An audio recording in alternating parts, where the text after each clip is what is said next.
Hello everybody, it's EzraTime again here, and today I'm gonna be reacting to Game Theory Fnaf Another Mystery Solved by once again matpat obviously. And before I react to the video, I want to say something first. Today, right now, is actually my birthday, and I'm actually turning 19 as if today, and it's really cool that matpat or Game Theory decide to upload another Fnaf video. So this is like my present in some way. God, that was cringy. I'm sorry. But yeah, I'm totally excited to see what the new theory was, and I'm really excited to because I'm actually making a reaction video on my birthday, obviously, and that got me really more exciting than usually was, and especially the video is about game theory and it's about Five Nights at Freddy's, and the title was Another Mystery Solved. Really, MathPad? I highly doubt that because it's Five Nights at Freddy's, and I don't think you can solve that.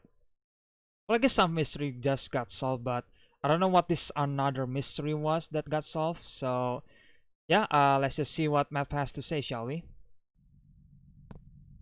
Maybe it's FNAF 4, I'm assuming, or it's based on the book. We'll see.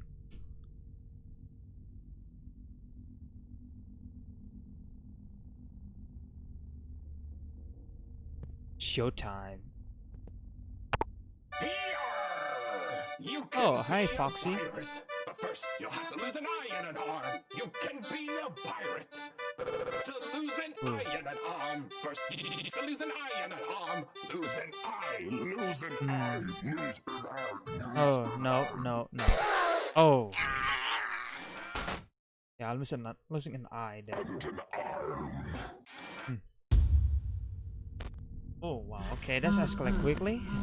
Game Theory. Hello Internet, welcome to Game Theory, the show that is, without exaggeration, thinking of reaching out to Scott Cawthon so that we can jointly buy Chuck E. Cheese's quickly dying restaurant franchise so we can transform them into what they were always meant to be, real-world FNAF experiences. Heck, they've already got the terrible pizza taken care of. We could probably even sell the idea to YouTube Originals and make a whole series about transforming the pizzerias into horror-themed dining experiences, which would also help mitigate the costs of doing all that. No joking here, Scott. This is something we absolutely can and probably should do. I've recreated your games before in real life, and they seem to be pretty well received.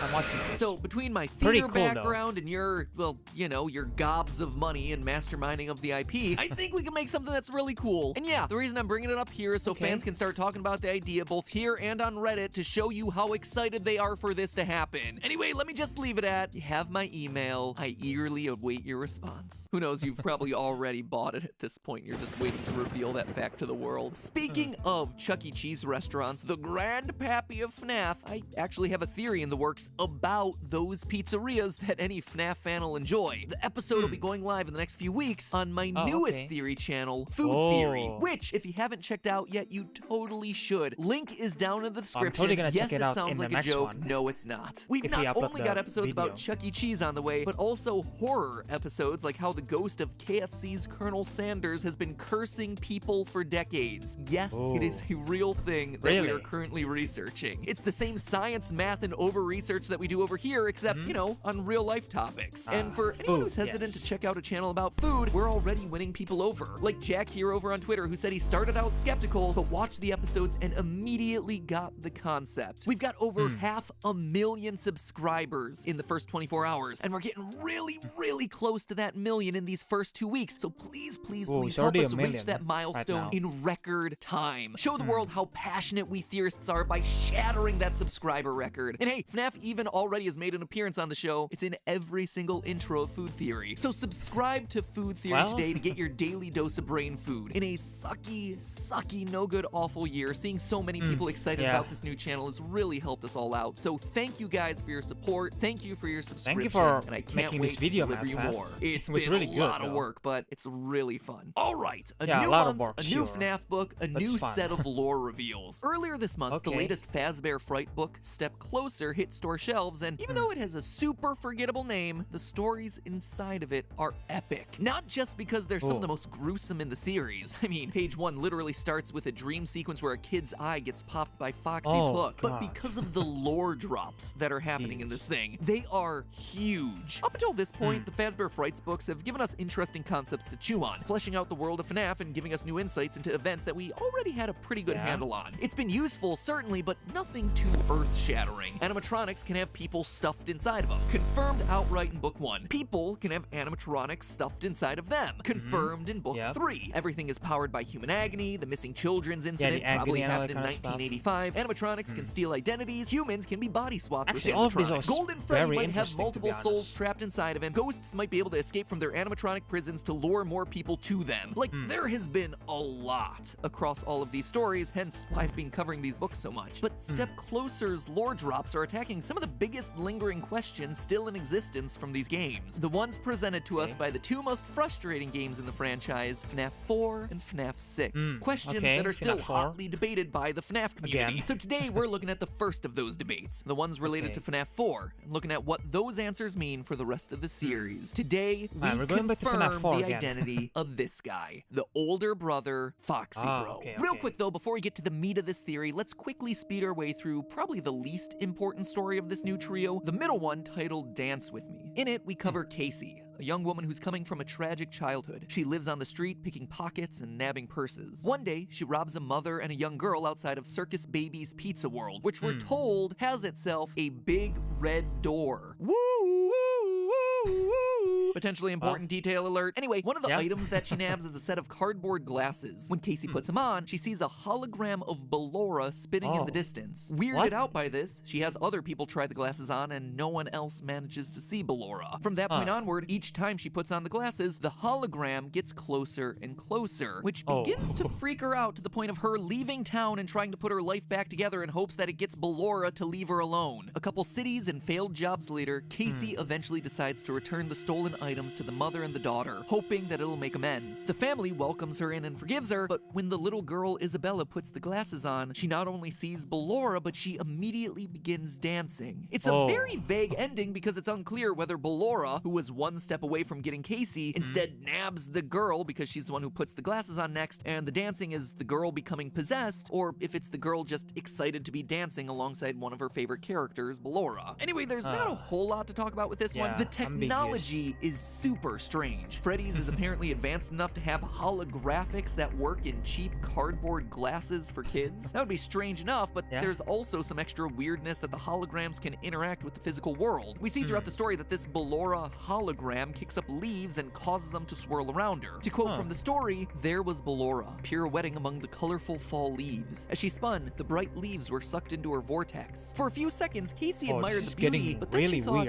wait, if Ballora is just a picture, a hologram, then how is she affecting the objects around her? It didn't make sense." Welcome to the world of being a FNAF theorist, Casey. It didn't make sense. Prepare to get that one tattooed on your forehead. But in all seriousness, it does raise a big question. Is she actually a hologram or just invisible and the glasses are somehow revealing her? It's unclear. Today I'm going to be talking a lot about those weird little details that just seem so oddly specific for a book to call out that it feels like the book is trying to tell us something, and this seems like one of them. But while I could spend a lot of time trying to figure it out, to my knowledge, holographic or invisible animatronics haven't really been a thing yet in the franchise, so we'll just have to cross that bridge when it becomes important. Unless, oh damn it might be a phantom animatronic. No, they don't interact with the real world, do they? Last point to be made about this story though is its recurring theme of mothers and motherhood. A lot of the backstory that we get on Casey is her troubled relationship with her mom, which has played a big part in how her life ended up the way it did. Casey throughout the story is also visited by an older woman at a bus station that gives her grandmotherly advice. She's saved from the police by another elderly woman. She makes amends with that mother and daughter that have a relationship that she envies. I mean, it could be me thinking too much about this, big surprise, but it doesn't feel like a coincidence that Ballora is the main animatronic featured in a story about motherly relationships. I had a theory a long time ago, 2 years ago, that Ballora was some sort of stand-in for Mrs. Afton. Not in any sort of creepy way, get your mind out of the gutters. I mean that she represents the wife that William Afton lost or divorced him, or most likely that he abandoned in the aftermath of his daughter getting clawed to death by Baby. I mean, just look at the song that Ballora sings in Sister Location. Why do you hide inside your wall when there is music in my hall? All I see is an empty room. Yeah, I remember this actually. More joy, an empty tomb. An empty tomb, aka the bedroom of our tragically deceased child. William hides inside his walls by diving even deeper into his work. It's something that William's partner Henry does in the original novel trilogy. When he loses his daughter, he shuts out the rest of the world, hiding behind his walls and obsessing over his work to try and bring her back. And so when William does this in the games, his wife is left alone and probably ends up leaving him. As such, as some sort of coping mechanism, William recreates her in animatronic form, depicting her with perpetually shut eyes because to William, she was blind to what needed to be done to rebuild the family, blind to the fact that his work was so important. She wanted to move on, to do frivolous things like sing and spin and dance, or at least that's how he felt from his perspective. William Afton was mired in his own misery of loss. Like I said, it's a bit of a stretch and something that I've lightly talked about before, but I thought the connection between Ballora and mothers in this story was particularly interesting and worth calling out. Anyway, onward to the real story I want to address today, Step Closer, which isn't just sparking new theories, but is straight up confirming stuff that we've argued about for years. In it, we meet Pete, a 16-year-old who, due to their parents' divorce, has to babysit his little brother, Chuck the Chump. One day, while watching him at a Freddy Fazbear's Pizzeria, Pete, annoyed about having to be the responsible one, decides to scare Chuck a little by taking him backstage to see an out-of-service Foxy. Pete fires up the machine and Chuck runs away, leaving Pete alone to get seemingly hypnotized by Foxy's performance. A performance that repeats one line over and over. You can be a pirate, but first you'll have to lose an eye and an arm. And from there, you can probably guess what happens. Over the next few days, Pete gets into multiple accidents that put either his eye or his arm in danger. A scalpel nearly hits his eye in science class. A butcher knife almost chops off his hand at the store. A buzzsaw blade shoots out at him from a nearby construction site. He gets hooked in the face by a fishing line, and he almost loses a hand to a Chinese finger trap at the school carnival. Anyway, the two brothers eventually make amends and come to the realization that Pete needs to face down Foxy to break some curse. Pete rushes to Freddy's, but in his panic, he's hit by an oncoming truck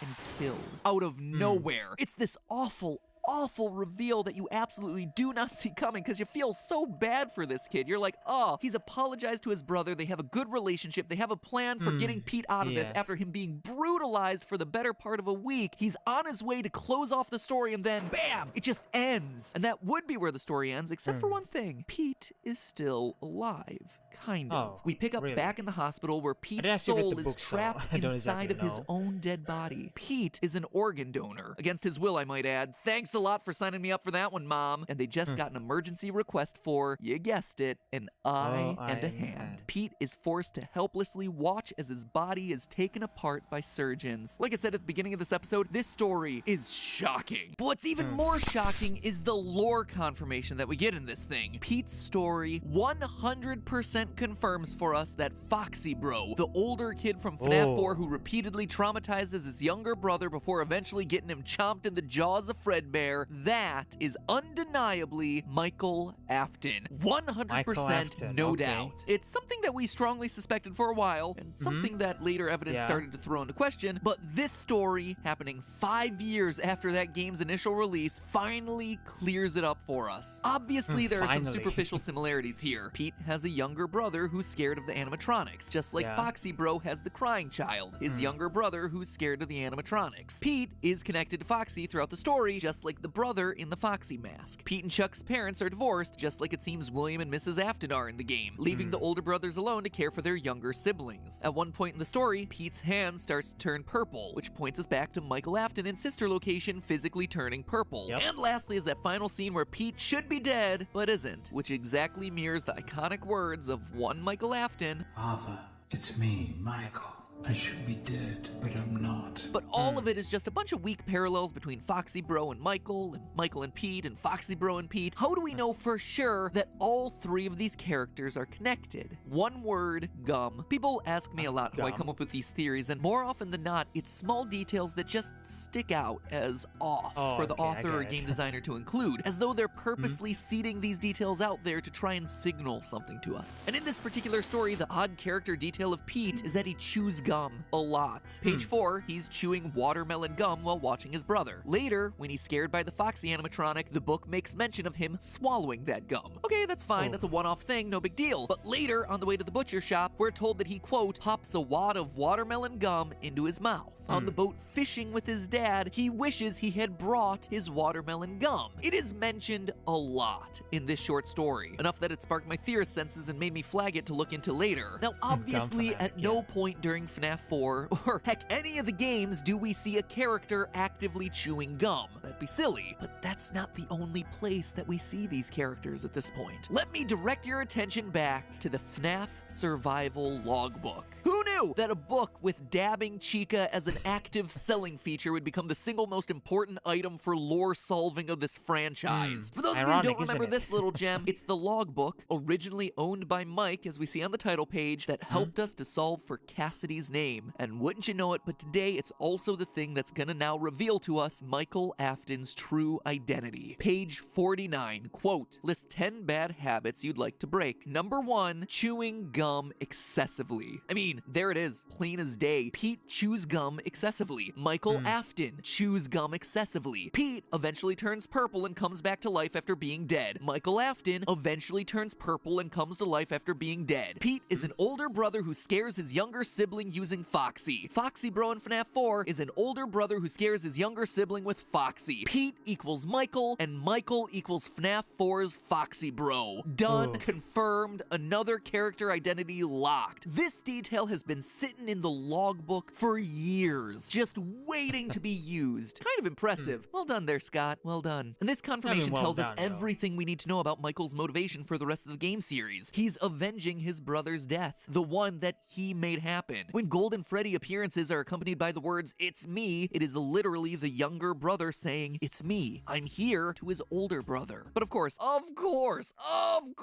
it is never that easy. This same security logbook, this thing that has been so pivotal to solving so many mysteries of this franchise, raises just as many challenges. Because sure, here it just confirmed the Foxy Bro connection, but then it also has lines like these. Page 103, the party was for you. Page 75, does he still talk to you? In reference to psychic friend Fredbear. Page 23, was your favorite childhood toy a plastic purple telephone? Page 20, what do you remember? And most troublesome of all, page 31, do you remember your name? All of these questions seem pointed to the crying child. The party was for him. His favorite toy was the purple telephone. Fredbear did talk to him, and never to Foxy Bro as far as we know. In fact, these are the exact questions that got us to throw the Foxy-Michael connection away so many years ago. Why would the spirit in this book, Cassidy, be telling Mike things that are very clearly true of the crying child? If Mike was indeed the older brother the entire time, like this latest Fazbear Fright story just confirmed for us, it doesn't make sense. Which is why now we have to solve these last two questions. What do you remember? Do you remember your name? I mean, yeah, I do remember my name. It's Mike. I wrote Mike on the first page of the book, didn't I? Unless Mike never truly was my name. The question that we're left with, and the question I pose to you and that I still need time to think through, is what did Michael forget?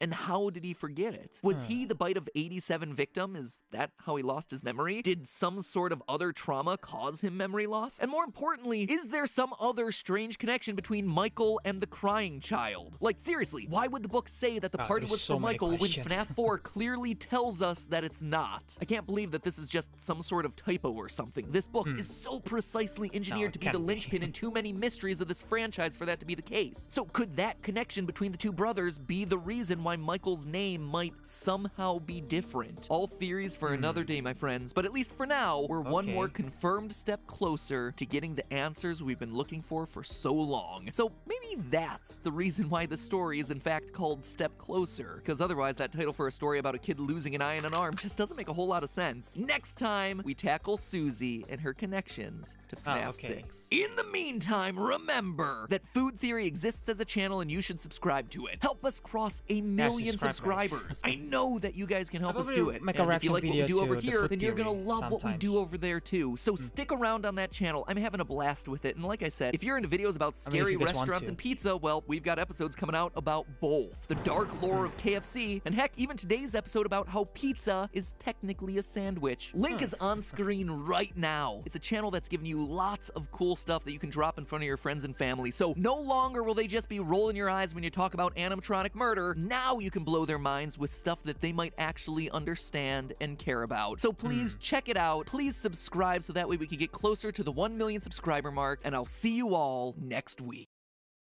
Okay, guys, so that was the game theory. Five Freddy's mystery finally solved. So apparently it was confirmed that Pete is, well, it wasn't Pete, Michael. But there's a lot of parallels between Pete and Michael Afton, and apparently Michael Afton is the Foxy bro, or maybe the crying. No, it's not the crying child, isn't it? I don't know. It seems like when Mappa said that, yeah, the Foxy brother was actually Michael Afton. It was confirmed, and then he actually giving us all this next theory that I'm kind of confused a little bit. I mean, that's the Five Nights at Freddy's lore. That is always be confusing. It's always be convoluted and all that kind of stuff.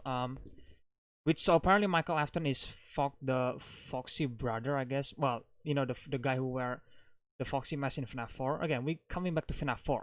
I keep mentioning in the previous game theory that we always come back to FNAF 4 to solve some mystery there, because FNAF 4 is literally the game that make people stop, you know, making theories, I think. Well, except matpat and some people still making theories, but it's no longer that fun, because FNAF 1 and 3, when you're actually making theory, you can actually solve that, and it's fun to figuring out the story or the mystery, I guess. But in FNAF 4, it's just like, I don't know what the hell is going on. You know, and even to this day, 5 years later, we're still coming back to FNAF 4 just to figuring out the story and the mystery. And apparently it was confirmed that Michael Afton is the guy who wear the Foxy mask. And apparently Michael Afton potentially could actually, you know, didn't remember his name or something like that.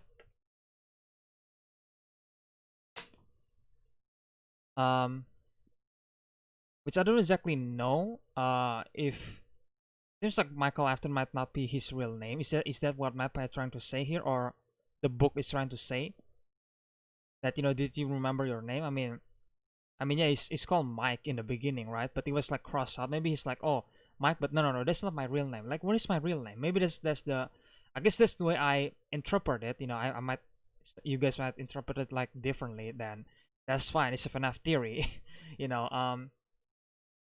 But it was confirmed that Michael Afton is the Foxy brother, which is okay. That's one thing that got confirmed at least. And then the story about Cassie, and then he put up some sort of glasses, I think, made out of a box or something like that, and then suddenly you see the hologram of Bellora, and apparently I don't think that's a hologram, because the book kind of said that, well, basically if you're a hologram, then there is no way you could affect your physical thing, right? You know. And in this one, Bellora can actually affect some physical like things, like leaves and all that kind of stuff when she dances. Which I was like, oh, that's weird. Maybe she was invisible. And Mappa even said himself, maybe he was invisible, or maybe just something supernatural happening there, because he's Five Nights at Freddy. So I'm assuming something supernatural, or maybe he's just invisible, you know, and you need that glasses for some reason to see them. And then in the end, the girl just put the glasses and then just danced like Bellora. Like, okay, weird. And I don't think we're gonna find any answer of that, because there is so many unanswered questions about FNAF. Obviously. Now we get the ambiguous question, like what happened to the ending there when the girl actually put the glasses and then suddenly she danced like Bellora. Like, what does that mean? And then the Stitch word, the Stitch word, which I really kind of excited to find the future lore about it, because apparently the book has been building up to that Stitch word characters. And I don't think the Stitch word was mentioned in the book apparently, or maybe Matpat wasn't even like talking about the Stitch word yet. I really hope he does, because it kind of interesting to me about the Stitch word, you know. But yeah, guys, there was one mystery got confirmed. Do you guys finally relieved about that? I kind of funny feeling that if the future book got released or future game got released, then maybe some future stuff will change, you know. Some mystery, some theory will change, because obviously Matpat making this theory that, hey, this is confirmed, and then suddenly in the next part or the next game or the next book coming out, and then suddenly, okay guys, I'm sorry, but this is the right one. You know, so I will say at this point, I don't think the FNAF mystery is gonna end, which again, I don't have any complaint about that, because it's Five Nights at Freddy's and I love them. And I think the new lore, like I said, is just interesting, and it feels like right now there is no game coming out this year until December, you know, until the end of the 2020. I think that's where we get to the new FNAF game. But right now there is just no game at all about Five Nights at Freddy's and just the books. But the books itself is just being interesting. Even though again I don't read them, I just watched Daco video about it. Which is it's just pretty interesting to deliver the new lore, the new characters, and all that kind of stuff. And I'm really curious to see how the book is gonna tie to the game, or maybe the game's just gonna be his own thing, but there is gonna be some small part that, oh, this is a callback to the book, or there's like some plot that actually important to the book, and then the book has some important part to the game, maybe in the future game. Who knows at this point? But yeah, Five Nights at Freddy's is more active basically right now because the lore is new now. It's no longer a guy. I mean, sure, you still the pizzeria and all that kind of stuff is still playing the big part of it. Like there is some dark forces on the pizzeria, obviously, which left unexplained as is right now. Because I'm pretty sure it's gonna explain in the future. And then just right now it's just no longer security guard surviving animatronics and all that kind of stuff, which is back in the day, yeah, it was popular. But right now, if you keep doing the same thing, then yeah, people will be bored by that. So I'm very glad that Scott is actually making a new lore about it. And you see how people react to it. And so far, I actually like the new lore. It seems pretty interesting. I probably say that this is actually pretty interesting than the previous lore that we got. It's more complicated, obviously, but it was more story driven in my opinion. You got characters, you got mystery, and all that kind of stuff. And don't get me wrong, back in the day, yeah, you get the characters, but it's just a few of them, and it wasn't really engaging, I think, in a way. But in this one, in the book, the characters, it was pretty engaging, even though I just listened to matpat explain the story, and I was like, well, that was pretty sad. I still feel for the characters, and I think that's a good point or a good stuff for Scott. It's a good job, Scott Cawthon, for making more FNAF theory, or not theory, but FNAF mystery, FNAF lore, and all that kind of stuff. And I really can't wait to see the future game, obviously, and the future books, and of course matpat future theory about it. And apparently the food theory has some sort of like, apparently he's gonna talk like some sort of like the KFC like getting haunted or whatever. I might making a reaction video about it. I might check it out. Who knows? I mean, if you guys wanted to. But yeah, that was Game Theory Fnaf, another mystery solved. One of them is solved. What do you guys think about this theory? Do you guys agree with them? Do you guys actually have your own theory? And what do you guys think? matpat actually, giving us some question here. Do you think Michael have to forget his name? Do you remember himself or whatever? Do you guys actually have any opinions about that? Then feel free to leave those opinions in the comment section below. And again, what do you guys think about this theory? Do you guys like it? Do you guys think that this is actually pretty true? I guess you could say that. But at the end of the day, it's just a theory, so you probably shouldn't take it as a fact. It's just a theory. But yeah, what do you guys think about this new lore of FNAF? Do you guys actually like it? Do you guys actually prefer the old lore? The old simple lore, the old cliche lore, and all that kind of stuff. I actually like this type of lore. It's actually getting more interesting. It's getting more expanded in a way. We get characters, different story, and all that kind of stuff.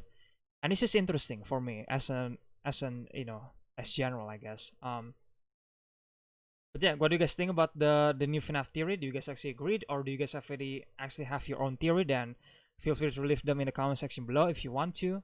And if you guys want to watch the original video, then I will leave a link in the description below. As always, make sure you guys check obviously Game Theory matpat channel and subscribe to him, show him some support as always.